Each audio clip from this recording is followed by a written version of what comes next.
elég nagy önzőség keletkezett a 20. századtól az emberiségben, mióta a fogyasztói társadalom létrejött. Tehát a fogyasztói társadalom generálja az önzőséget.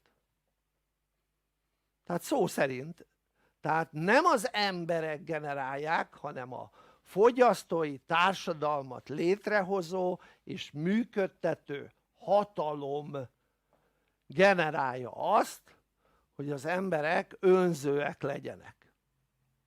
Mondok példát, hogy lássátok. Tehát régen, ha egy kicsit visszaemlékszel, vagy tanultad történelembe, sokkal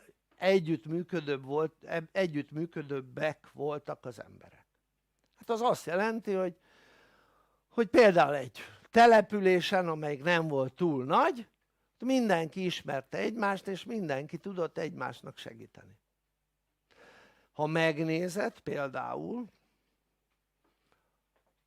még a múlt században, tehát ezelőtt egy 20-30 évvel tanulhattad azt, hogy például Japánban nem az én a fontos, hanem a közösség. Ami azt jelenti, hogy a közösségért az emberek hajlandók akár 7 nappal át téve dolgozni. Manapság már nem biztos, hogy így van, de kb. Egy 20-30 évvel ezelőtt még így volt. Tehát a világban ez régebben úgy volt, hogy az emberek elsősorban a közösségért dolgoztak és tettek. Ugye miért beszélek Japánról? Mert mivel az egy sziget, ezért sokkal elszigeteltebb, nem véletlen ez a kifejezés, hogy sziget, ezáltal elszigetelt, tehát sokkal elszigeteltebb, mint egy olyan ország, amely nem szigeten van, ahol jönnek-mennek az emberek, érted? Vagy jöttek-mentek az emberek. És egy elszigetelt társadalomban sokkal inkább megmaradt az ősi működés, mint egy olyan társadalomban, ahol nagyobb teret tudott hódítani az elszigeteletlenség véget, az újfajta gondolkodás. Az újfajta gondolkodás, az pedig nem a közösségért teszünk, hanem csak magunkért. Mert fogyasztói társadalom. Tehát még egyszer, ha egy ember önző és mindent magának akar, és minden ember önző és mindenki mindent magának akar, akkor baromi nagy lesz a fogyasztás. Nem tudom, ez világos-e? De az emberek megosztanának egymással dolgokat, akkor nem kell akkora fogyasztás. Érthető ez? Tehát amikor az emberben benne van ez az enyém, akkor sokkal, de sokkal nagyobb fogyasztást generálnak, hoznak létre az emberek. Érthető ez?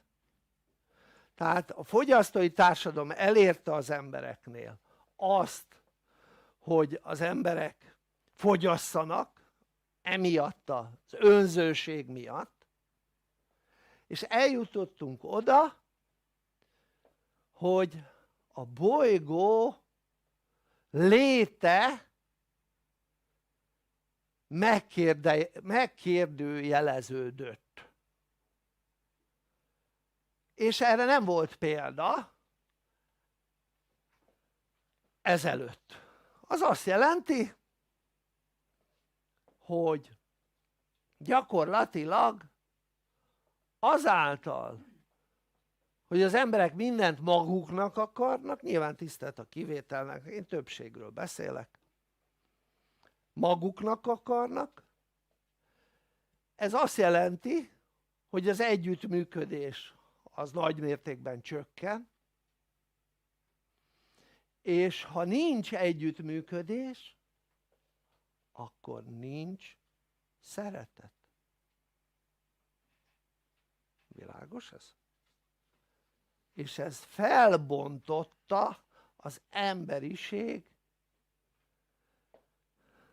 harmóniáját, a harmónia pedig a szereteten alapul. És az, hogy az emberek sokkal kevésbé szeretik egymást, tehát sokkal kevesebb szeretetet sugároznak más ember irányába, ez nem pozitív energiát jelent, hanem negatív energiát. És a negatív energia az összegződik ugyanúgy, mint a pozitív természetesen. De az emberek nem szeretetteljesen együttműködnek, hanem önzően maguknak akarnak mindent, akkor a szeretet energia lecsökkent, tehát folyamatosan csökken. Ha megnézed, ez a Covid herce-hurca nagymértékben még pluszban rátesz egy pár lapáttal erre az egészre, hogy csökkenjen az emberek között a szeretet, a harmónia. És ez azt jelenti, hogy olyan mértékben csökkentette az emberiség a saját rezgését, általános rezgését, és ez folyamatosan csökken a 70-es, 80-as évektől. Tehát a 70-es évek második fele, 80-as évek első fele volt energetikailag az emberiség legmagasabb szintje. Az elmúlt 100 évben. Vagy 120 évben, mindegy. Tehát a legmagas. Azóta folyamatosan csökken energetikailag az emberiség rezgése. Igen ám, de ez nem csak a bolygóra hat ki, nézd meg. Ez a rezgés, mivel negatív rezgés, tehát egy romló rezgés, ezért a bolygó állapota, a növények, egyéb minden romlik. Érted? Éghajlat, minden. A klímát, a klímaváltozást a széndioxid vagy szénmonoxid növekedésre fogják. Nem arra kéne fogni. Az éghajlat változást mi idézzük elő. Most mondok példát. Ha te rossz állapotba kerülsz, akkor az otthonod is rossz állapotba fog kerülni. Világos ez? Az emberiség otthona vajon micsoda? A bolygó. És ha az emberiség rossz állapotba kerül, akkor a bolygó is rossz állapotba kerül. Az otthonunk is rossz állapotba kerül. Nem a lakásunk, hanem a Föld az otthonunk. Mint emberiség a Föld az otthonunk. Tehát a mi rezgésünk által idézzük elő azt, hogy romlik a létállapot a Földön. Tehát ez ugyanolyan, még egyszer mondom, mint mikor egy ember vagy egy család hangulata lezuhan, vagy lemegy, vagy fokozatosan lecsökken, úgy romlik az otthonának az állaga is. Nézd meg, ha nem hiszed. Illetve a családról van szó, az otthonuk állaga is. És az mit jelent? Hogy azt jelenti, hogy a lét, tehát az az otthonuknak az állaga, mivel romlik, ezáltal a létezés körülménye is romlik. Érthető ez? Az ő létezésüknek a körülménye is romlik. Ugyanígy nagyban, mikor az emberiség csinálja ezt. És minél gyorsabban romlik az emberiség állapota, hangulata, annál gyorsabban romlik az otthonunk, az emberiség otthona, még egyszer mondom, a Föld. És így tönkre tesszük a saját rezgésünkkel az otthonunkat, a bolygót. És eznek már látható jele van. A klímaváltozás az nem azért van, mert sok a szénmonoxid vagy széndioxid kibocsátás. Nem tudom, tudjátok-e, csak egy adat ebben kapcsolatban, hogy a növények azok széndioxidot lélegeznek be. Ami azt jelenti, hogy abból csinál magának szenet, és utána kibocsátja az oxigént. És nem tudom, tudod-e, hogy minél dúsabb a szén-dioxid a levegődbe, annál gyorsabban nőnek a növények. Ez tény. De ezt látod? Nem. Ez ugyanaz, mint mikor egy ember rossz állapotú, a növények tönkre mennek az otthonában. Érted?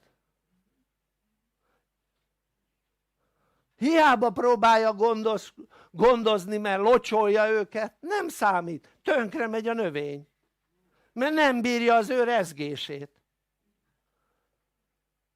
Nem bírják a növények a rezgéseinket, szó szerint. De ez nem csak otthon, hanem a nagy otthonunkban, a földön is ugyanígy van. Hát avval pusztítjuk ki, és természetes dolog, ahol kipusztulnak a növények, ott nem fog esni az eső. Természetes dolog.